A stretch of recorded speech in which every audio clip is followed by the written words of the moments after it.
আসসালামু আলাইকুম ভিউয়ার্স, আপনি যদি আপনার ফেসবুক পেজটা পার্মানেন্টলি ডিলিট করতে চান তাহলে অবশ্যই আপনাকে প্রথমে কি করতে হবে, আপনার পেজটাকে লগইন করতে হবে। আপনার প্রোফাইলটা লগইন থাকলে আপনার পেজটাকে লগইন করে নেবেন। তারপর আমরা এখান থেকে থ্রি লাইনে চলে যাব, তারপর একটু নিচের দিকে আসবো, এখান থেকে সেটিংস এন্ড প্রাইভেসি, এখান থেকে আমরা সেটিংসে চলে যাব।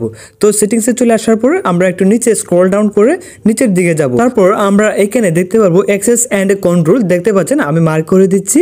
তো আপনারা এখানে এটা ক্লিক করে দিবেন, অ্যাক্সেস এন্ড কন্ট্রোল। এখানে আপনারা এটা ক্লিক করে দেওয়া হয়ে গেলে এরকম অপশন চলে আসবে আপনাদের সামনে। দুইটা হচ্ছে ডিএক্টিভ পেজ আর একটা হচ্ছে ডিলিট পেজ।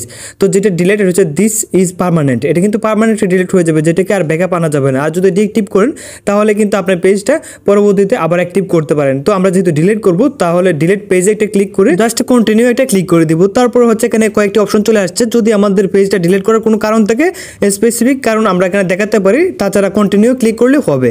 তারপর এখানে ডাউনলোড ইনফো দেখতে পাচ্ছেন, এখানে ক্লিক করে আপনি পেজে যত ভিডিও ফটো পোস্ট করেছেন সকল কিছু কিন্তু ডাউনলোড করতে পারেন। তো আমরা কোনো কিছু ডাউনলোড করবো না, আপনি ডাউনলোড যদি করার প্রয়োজন হয় তাহলে ডাউনলোড ইনফোতে ক্লিক করে ডাউনলোড করে নেবেন। তারপর এখান থেকে কন্টিনিউ দেখতে পাচ্ছেন, জাস্ট কন্টিনিউ এটা ক্লিক করবেন।